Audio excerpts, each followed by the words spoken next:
The Calloway brothers, Jonathan and Samuel, were born in the late 1800s, a time when America was changing rapidly. Factories were rising, railroads were stretching across the land, and new ideas about freedom and individuality were beginning to take root. But while the world outside buzzed with change, the Calloways grew up in a household that clung fiercely to old ways. Their father, a stern man named Reverend Caleb Calloway, was a traveling preacher who spoke endlessly about sin, discipline, and the dangers of temptation. Their mother, Abigail, was quiet but deeply devout, raising her sons with the idea that the world outside their walls was wicked and corrupt. Their childhood home was not filled with warmth or laughter. It was filled with rules, silence, and sermons. From an early age, Jonathan and Samuel were taught that women were fragile vessels whose purity determined the honor of men. A man is measured not by his wealth, Reverend Calloway would say, but by the untouched soul of the woman he claims. These words struck deep into the young minds of the brothers. To them, purity wasn't just a virtue, it was a prize to be guarded, an experiment to be tested, and a standard by which they would measure their entire lives. As teenagers, both brothers showed signs of taking their father's lessons to extremes. Jonathan, the elder, was quiet and calculating. He read obsessively from the Bible, underlining verses that spoke of obedience and chastity.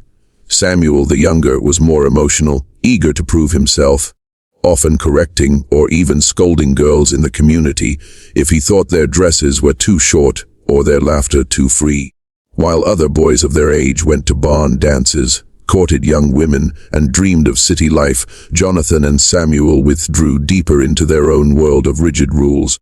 They began keeping notebooks filled with observations about the behavior of women in their town. If a girl was seen walking with a boy, she was marked down as fallen. If a woman spoke too loudly, she was considered rebellious.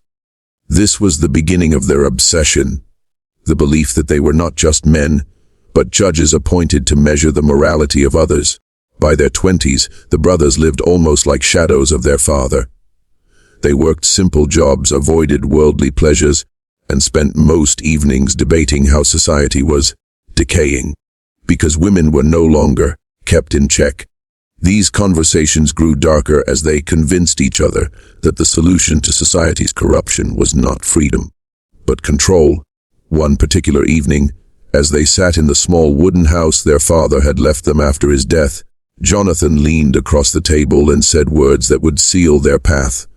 If we are to live righteous lives, Samuel, we must not just speak of purity. We must prove it. We must build it into our homes, into our wives, into the very air we breathe. Samuel, eager to follow his older brother's lead, agreed. From that night on, they weren't just brothers with strict beliefs. They were men preparing for an experiment. Their views on marriage became twisted by this obsession. Instead of dreaming of love, partnership, and family, they spoke of wives as though they were projects, souls to be shaped and measured. When the time came to marry, they didn't look for women who would challenge them or stand as equals. They sought women who were quiet, obedient, and easily molded. That was how Jonathan found Mary, a shy seamstress from a nearby town, and Samuel found Eliza, a school teacher's daughter known for her gentle spirit. At first, Mary and Eliza saw nothing unusual. In a time when women were often taught to obey their husbands, the brothers' seriousness seemed like old-fashioned discipline rather than cruelty. Jonathan and Samuel spoke of protecting them from the wickedness of the world, and both women believed they were marrying into safety. What they didn't realize was that they were stepping into the beginning of a carefully constructed cage. Behind closed doors, the brothers began laying the foundation of what they called their purity experiment. They decided that their wives would not simply live as women, but as subjects to be tested. They drafted written rules, pages upon pages, covering everything from how meals should be prepared to how often their wives were allowed to leave the house. Jonathan, ever the planner, treated these rules like sacred commandments. Samuel, more passionate, enforced them with bursts of anger whenever he felt they were broken. Both kept notebooks just as they had when they were boys, recording their wives' behavior in cold, detached language. Mary was praised for modesty in speech, Eliza was criticized for moment of resistance. Every detail became a data point in their twisted belief that they were creating something greater than marriage, a living proof that purity could be perfected. This obsession consumed them. To outsiders, the Calloway brothers appeared unusually strict but harmless. Few dared to question them openly in a community still bound by tradition. But inside their household, Mary and Eliza began to feel the heavy weight of silence and control. They were not wives cherished for their individuality. They were test subjects trapped in a living experiment. And yet, at this stage, the brothers felt proud. They believed they were chosen, special men standing against a corrupt world. In their minds, they weren't abusers, they were saviors. This delusion, born in the fire of their father's sermons and fueled by their own fear of freedom, set the stage for everything that would follow.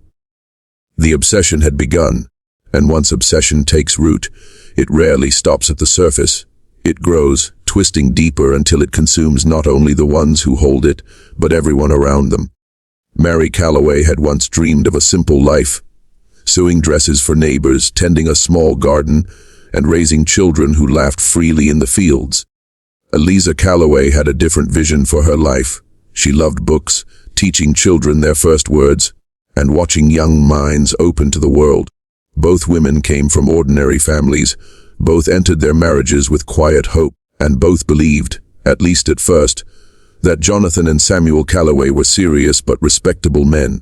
What they didn't know was that their lives would become cages built of rules, silence, and fear. In the first months, Mary and Eliza thought their husband's strictness was merely a reflection of old-fashioned values. Jonathan insisted Mary wear plain dresses.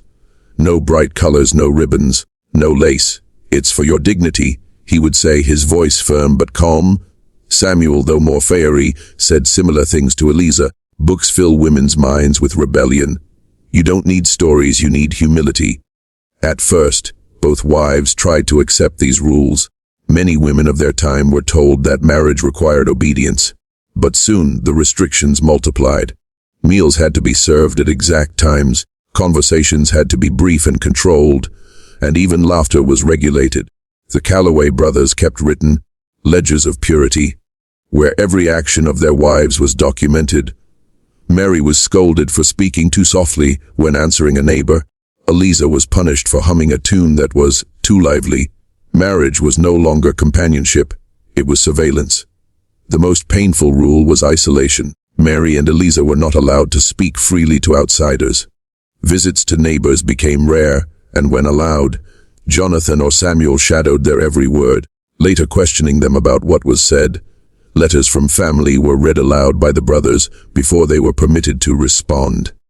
Over time, the women's world shrank to the four walls of their home. Mary often sat at the window, staring out at the dusty road where children played, wishing she could step outside without fear. Eliza secretly missed her students, her classroom, the small joys of seeing a child spell a word correctly. That absence cut her deeply. The brothers, however, saw their wives' sadness not as suffering but as weakness that must be corrected. But even in silence, resistance was born. Mary and Eliza, though forbidden from idle chatter, found ways to share their burdens. When the men weren't listening, they would whisper small comforts to one another while hanging laundry or preparing meals. At night, when their husbands slept, they sometimes held whispered conversations across the thin wall separating their rooms, reminding each other that they were still human, still alive, still capable of hope. Mary once risked punishment by sewing a small blue ribbon into the hem of her dress, a tiny rebellion invisible unless one looked closely. Eliza, who longed for the world of words, began secretly writing short notes on scraps of paper she hid inside her apron. These were not full letters, just fragments of thought, lines like, "I will not forget myself," or "Someday I will speak again." Those scraps became her quiet promise to survive. The punishments were not physical at first, but they cut deeply. If Mary made a mistake, Jonathan would deny her dinner or force her to sit in silence for hours, lecturing her about the burden of impurity. If Eliza asked too many questions, Samuel would tear her books apart in front of her, scattering the pages like fallen leaves. Over time, their confidence withered. The worst punishment, however, was shame. The brothers made their wives kneel and confess sins that were not sins at all, wearing a dress too tightly fitted, laughing too freely, or looking out the window for too long. These confessions, written in the brothers' journals, became chains of guilt wrapped around the women's spirits. And yet, the Calloway wives endured. They endured not because they were weak, but because they were strong enough to survive. Their silence was not submission, it was strategy. As the years passed, the outside world continued to change. Women began quietly demanding more rights. Some were seeking education, some joining social movements, and others simply living with more independence. But Mary and Eliza could only hear whispers of these changes through brief encounters at the marketplace or overheard conversations. Those whispers were like sparks of fire in the darkness, reminding them that life beyond their cage still existed. Eliza once overheard two women discussing a suffrage meeting in a nearby town. That night, she told Mary in hushed tones, "There are women speaking out now, standing on stages. They are not afraid." Mary gripped her hand tightly and whispered back, "Then we must not be afraid either. Not forever." Though Jonathan and Samuel tried to divide their wives, believing women should not bond too closely, Mary and Eliza became one another's lifeline. They learned to read each other's expressions, to offer silent encouragement with a glance or a squeeze of the hand. Their friendship, born out of suffering, was the one thing the brothers could not control. That bond became their survival. Each time one of them faltered, the other reminded her to endure. When Samuel forced Eliza to burn her last hidden book, Mary whispered, "You carry words in your heart, and no fire can take them." When Jonathan mocked Mary for sewing vanity into her clothes, Eliza whispered, "A stitch of color is a stitch of courage." The Calloway brothers believed their wives were broken, molded into silent figures of obedience. But they were wrong. Silence does not always mean surrender. Beneath the quiet, Mary and Eliza were storing strength, waiting for the moment when courage would rise above fear. The brothers saw purity, the wives carried resilience. The brothers saw control, the wives carried endurance. The brothers believed they had won. The wives knew that survival itself was a form of victory. And so, year after year, Mary and Eliza endured their silent struggle, not as victims without hope, but as women biding their time. What the brothers never realized was that every moment of silence, every whispered word, every hidden scrap of resistance was leading to something greater. It was not the end of their story. It was the preparation for escape. For years, Jonathan and Samuel Calloway convinced themselves that their rigid rules were working. They saw their wives' quietness not as despair, but as proof of obedience. The journals filled with observations, punishments, and progress reports became trophies of control. But obsession has a way of growing. And for the Calloway brothers, what began as strict discipline soon warped into cruelty disguised as righteousness. At first, the brothers' purity experiment was built on restrictions, what the wives could wear, read, or say. But as time passed, Jonathan and Samuel grew frustrated when Mary and Eliza showed even the smallest signs of independence. Mary once asked if she could visit her sister, who had recently given birth. Jonathan's response was cold. "You have no need for worldly attachments. Your purity is tested here, in this home." When Eliza requested a candle to read the Bible at night, Samuel snapped, "The word must live in your heart, not in your eyes." Requests became offenses. Offenses required punishment. The punishments escalated from silence and shame to deprivation. Meals were withheld if chores weren't completed with exact precision. Access to letters, visitors, or even church services were cut off if the wives failed, a rule. Jonathan prided himself on being measured in his methods, while Samuel, more volatile, lashed out with verbal cruelty. Long hours of berating, sometimes forcing Eliza to kneel on the floor until her legs trembled. What the brothers saw as correction, the women endured as torment. The journals became darker as well. Each entry recorded not just behavior but judgments written with chilling detachment. Mary hesitated before answering a question. Evidence of disobedience. Eliza smiled at a passing neighbor, corruption creeping in. Both women display fatigue, proof of spiritual weakness. Sometimes Jonathan would read the entries aloud at the dinner table, forcing the wives to hear their faults catalogued like sins in a courtroom. Samuel, with fairy satisfaction, would add commentary, "Weakness like this destroys nations." The journals, once private, became weapons of humiliation. One winter, Eliza fell ill with a deep, rattling cough. Her skin grew pale, her body frail. Mary pleaded with Jonathan to call for a doctor, but he refused. "Illness is a test of the spirit," he said. Samuel agreed, claiming that worldly medicine corrupts the soul. Mary tried to care for her sister-in-law with what little she had, broth made from scraps, warm cloths, whispered prayers. But weeks dragged on, and Eliza grew weaker. At night, she struggled to breathe, clutching Mary's hand in desperation. It was in those moments that Mary's silent endurance began to shift into something else: anger. Watching Eliza suffer while the brothers scribbled in their journals hardened her resolve. She began to think not just of survival, but of escape. Even as Eliza's health worsened, the brothers remained convinced they were proving their wives' purity. They introduced new layers to their experiment, forcing the women to confess sins daily, even if they hadn't done anything wrong. Mary was made to admit she envied freedom when she gazed out the window. Eliza, in her weakened state, was told to confess that her illness was a punishment for harboring rebellious thoughts. Each confession was recorded, turned into another line of evidence in the brothers' twisted project. The psychological chains tightened. Guilt was no longer just implied, it was manufactured. The women were told they were not merely failing as wives, they were failing as moral beings. But even as the experiment grew darker, cracks began to show. Jonathan noticed that Mary's eyes no longer lowered when he lectured her. Sometimes they held steady, defiant. Samuel realized that Eliza, though weakened, still whispered with Mary when they thought the men weren't listening. The brothers mistook these cracks as failures of discipline. In truth, they were signs of resilience. Mary and Eliza were no longer simply enduring, they were resisting in small, steady ways. Fear over time changes shape. At first, it crushes, then it dulls. But eventually, if the spirit refuses to break, fear becomes fuel. For Mary, each cruel entry in the journal hardened her will.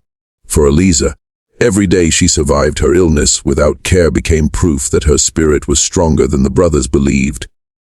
One night, while Jonathan and Samuel slept, Mary sat beside Eliza and whispered, "If we stay, this will kill us.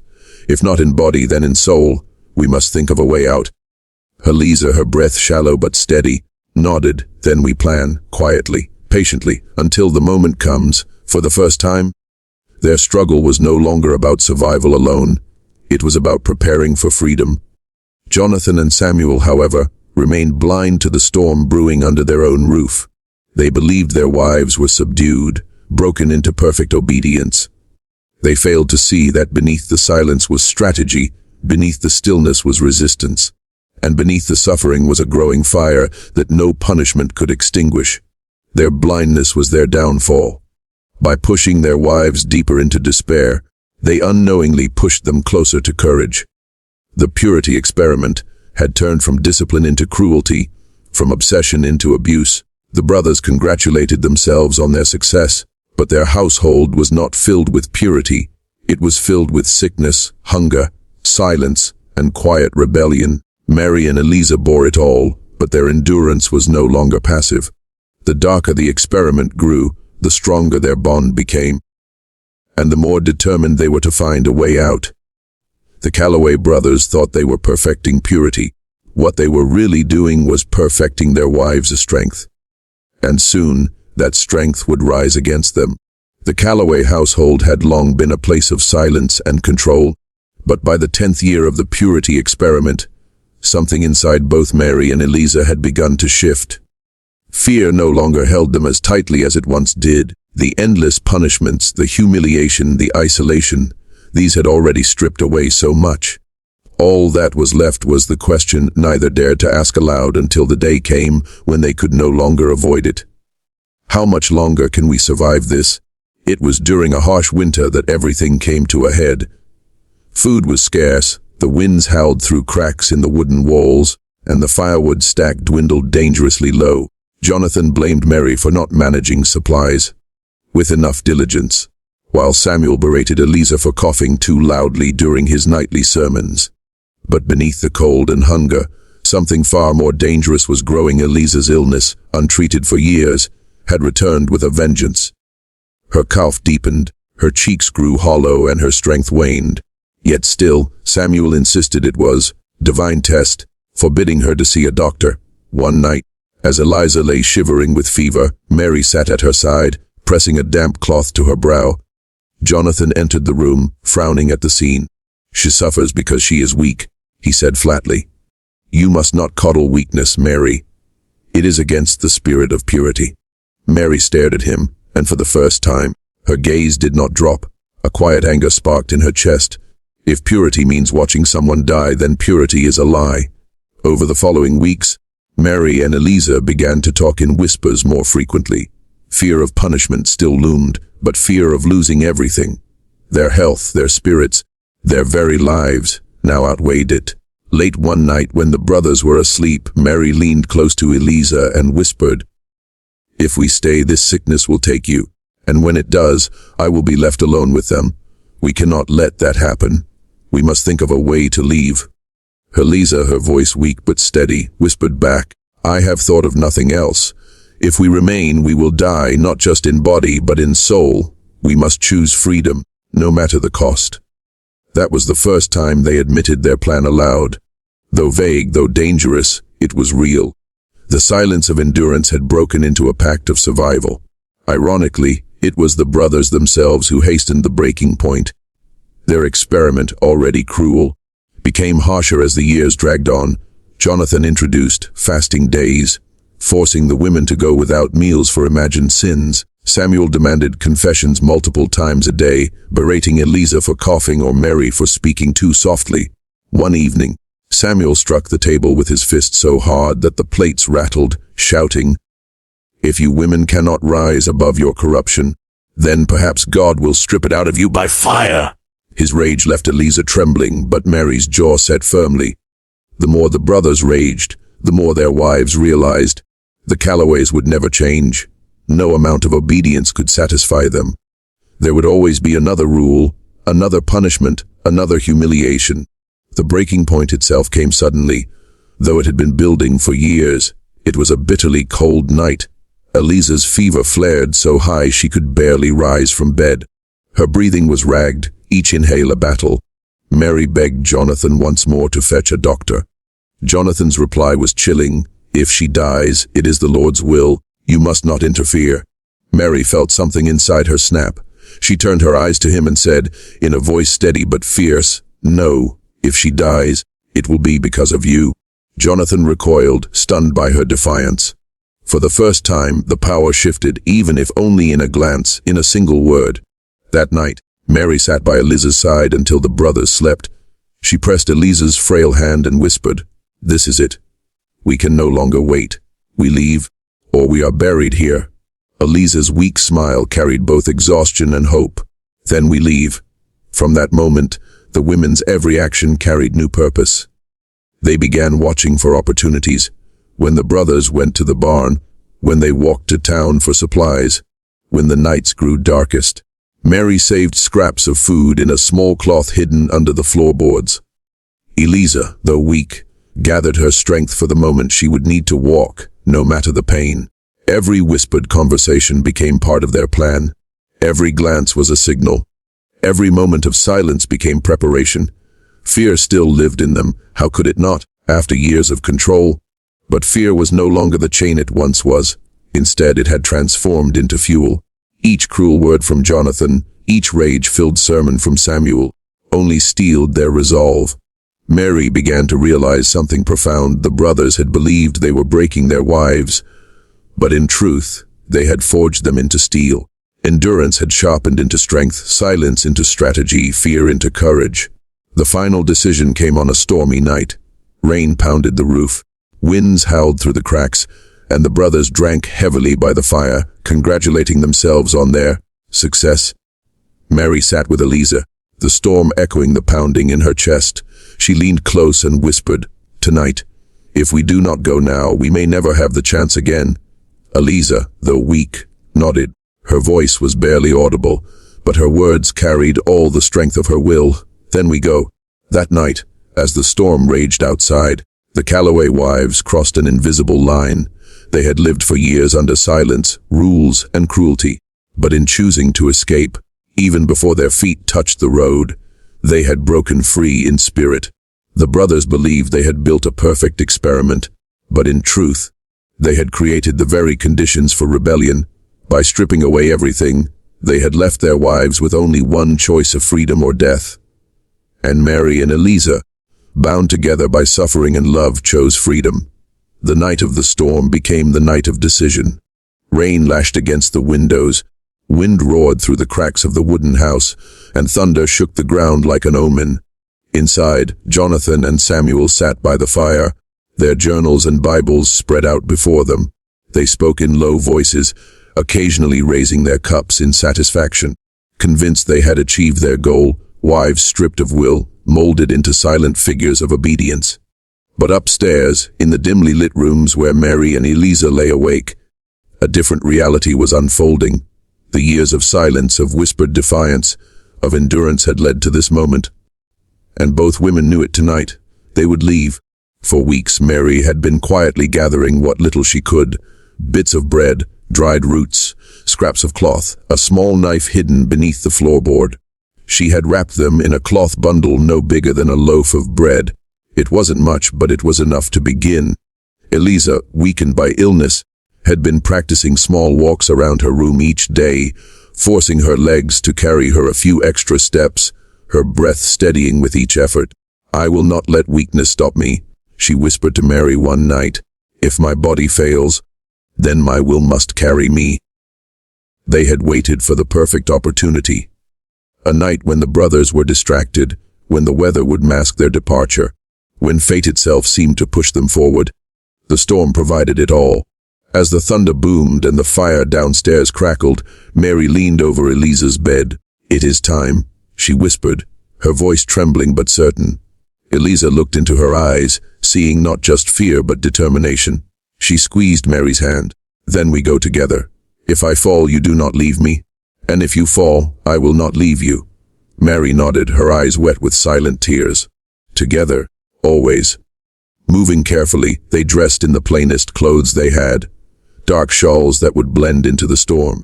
Mary lifted the small bundle of food and tucked it under her arm. Eliza steadied herself against the wall as they crept to the staircase. Each step creaked like a warning. Below, the brothers' muffled voices rose and fell, punctuated by Samuel's occasional harsh laugh. The women froze with every sound, hearts pounding, until the laughter turned to silence, and then to the slow rhythm of snoring. At the bottom of the stairs, they paused. The front door was bolted, the lock loud and heavy. They couldn't risk waking the brothers. Instead, they turned to the back of the house, where a small window near the kitchen opened onto the yard. Mary pushed against it, and with a groan of rusted hinges it gave way. The cold wind and rain slapped their faces as they slipped out into the night.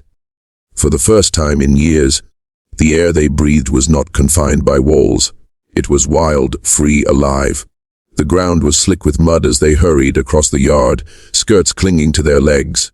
The barn loomed in the distance, but they avoided it, knowing the brothers' tools and animals could alert them. Instead, they moved toward the fields, guided by faint flashes of lightning that illuminated the path. Eliza stumbled more than once, her body weak, but Mary caught her each time, whispering encouragement. One more step. Just one more. Behind them the house remained dark and silent. Every gust of wind, every crack of thunder made them flinch, convinced they would hear the brothers shouting after them. But the storm was their ally, swallowing the sounds of their escape. Their plan was simple: reach the main road 2 miles away, then follow it to the nearest town where they might find help. But 2 miles in the storm felt like an eternity. Their shoes sank into the mud, their shawls soaked through, their breaths ragged from the effort. Still, they pressed on. Each step was fueled not just by desperation, but by something greater, the knowledge that they had already won by leaving. Mary repeated the thought in her mind with each stride: we are not theirs anymore. We are free. Halfway to the road, they heard it. a dog barking in the distance. Their hearts froze. The Calloway brothers sometimes kept the hound in the barn, and if it had been loosed, it could lead the men straight to them. Mary grabbed Eliza's hand, pulling her toward a grove of trees at the edge of the field. They crouched in the shadows, rain dripping from branches above, breaths held tight. Minutes passed. The barking grew faint, then disappeared into the storm. They waited longer still, unwilling to risk being caught. Finally, Mary whispered, "It's gone. We must keep moving." Eliza nodded, her lips blue with cold, but her eyes still alight with determination. At last they reached the main road, a wide, muddy track stretching toward the distant glow of lanterns in town. For the first time in years, they stood on a path that led away from the Calloway house. The sight filled them with a fierce, almost dizzying sense of hope. Eliza leaned heavily on Mary, nearly collapsing from exhaustion, but she managed to whisper, "We are outside. We are beyond them now." Mary smiled through her tears. "Yes, and we will never go back." The final stretch was grueling. Each step tested Eliza's strength, but Mary refused to let her fall. The bundle of food remained untouched. They would eat only when safe. Their only focus was putting distance between themselves and the house that had been their prison. By the time they saw the flicker of lanterns from the first farmhouse, dawn was breaking. The storm had passed, leaving the air sharp and cold, the ground glittering with frost. They collapsed at the doorstep of a kind farmer and his wife, who stared in shock at the sight of two half-starved, soaked women trembling on their porch. Without hesitation, the farmer's wife pulled them inside, wrapping them in blankets, feeding them warm broth. For the first time in years, Mary and Eliza sat in a home where no one shouted at them, no one shamed them, no one kept journals of their sins. Only kindness, only care. Their escape was not the end of the journey, but it was the turning point. By leaving, they had shattered the illusion of control the Calloway brothers had built for so long. They had proven that fear could be broken, that courage could rise from the ashes of suffering. Mary and Eliza were no longer subjects of an experiment. They were survivors. They were free. And though the road ahead would bring challenges, explaining their story, finding justice, rebuilding their lives, the hardest part was already behind them. Because the greatest courage is not in staying silent, but in leaving. Mary and Eliza never forgot the stormy night when they walked away from the Calloway brothers' house. Though their bodies were weary and their spirits battered, the moment they stepped onto the open road marked the birth of a new life. Their escape was not only an act of survival, it was a declaration. They had proven to themselves and to the world that no matter how tightly someone tried to chain them with rules, shame, and fear, the human spirit could still break free. The days following their escape were filled with both relief and fear. The farmer and his wife who took them in were kind, but word of the Calloway brothers spread quickly. Some townsfolk had long suspected the brothers were odd, but few knew the extent of their cruelty. When Mary and Eliza told their story in halting words, about the journals, the punishments, the years of silence, the community listened in shock. At first, not everyone believed them. Some muttered that Jonathan and Samuel were godly men, who couldn't possibly be guilty of such abuse. But the truth was undeniable once the journals were found.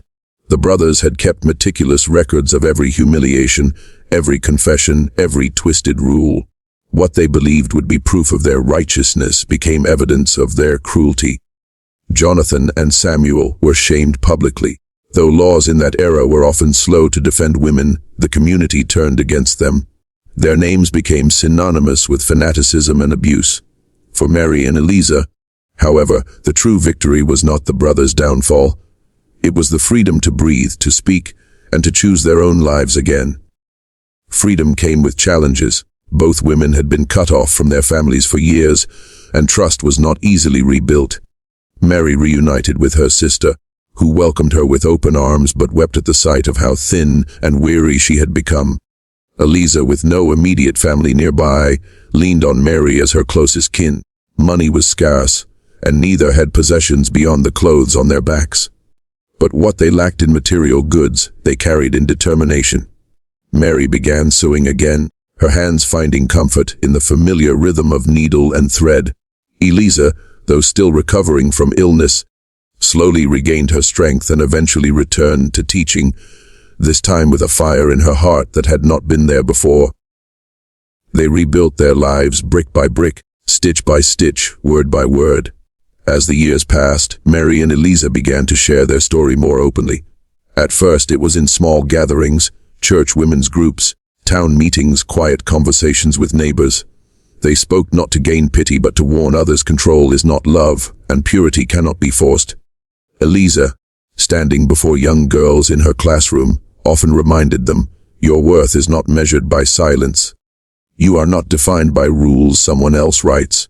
You are defined by your strength, your kindness, and your freedom to choose." Mary, through her sewing business, became known as a confidante to many women in town. As they came to her for dresses, they stayed for conversation. She listened to their struggles, difficult marriages, controlling husbands, fears of speaking out, and reminded them, gently but firmly, that endurance was not the same as surrender. Their voices carried farther than they ever expected. By the end of their lives, both women were regarded not just as survivors, but as symbols of courage. Jonathan and Samuel faded into obscurity, shunned by their community. Stripped of the authority they once claimed, they lived the rest of their days in bitterness. They had believed they were conducting a holy experiment, but history remembered them only as men who tried to break the women they vowed to love, and failed. Their journals, once kept in secret, were preserved as grim reminders of what happens when power and obsession replace compassion. Ironically, the Calloway brothers had spoken often of testing purity, of measuring obedience. But the real test had never been theirs to give. The true experiment had been life itself, an experiment of endurance, courage, and hope. And in that test, it was Mary and Eliza who emerged victorious. They proved that the human spirit, when united by love and resilience, could withstand even the darkest cruelty. They proved that silence could be transformed into voice, that endurance could become defiance, and that fear could turn into the courage to walk away. Long after their deaths, the story of Mary and Eliza Calloway continued to be told. In whispers at first, then in louder voices, their names became a lesson for future generations. Parents told their daughters, "Remember the Calloway wives. Remember that you are never powerless." Their story became part of the fabric of the community, woven into sermons, school lessons, and local folklore. They were remembered not as victims, but as survivors who chose freedom when the cost was highest. Even beyond their town, their courage inspired others. Neighbors carried their story to relatives in distant places, and over time, it spread, serving as a warning against blind obedience and a beacon of hope for anyone trapped in silence. What Mary and Eliza left behind was more than survival. It was a legacy of strength. Their lives testified to a truth often forgotten: real love is never about control, and true purity lies not in silence or submission, but in integrity, compassion, and the courage to live freely. Their story continues to remind us that even in the darkest prisons, whether built of walls, rules, or fear, freedom is possible. All it takes is the courage to believe that your life belongs to you, and the strength to take the first step toward the door. The Calloway brothers sought to erase the voices of their wives, but instead, they gave those voices more power than they could have ever imagined. Mary and Eliza's endurance turned into defiance, their suffering into testimony, and their testimony into legacy. Their names endure not because of the cruelty they endured, but because of the freedom they claimed. And so their story lives on, not as a tale of despair, but as a reminder when courage joins with love, no chain can hold forever.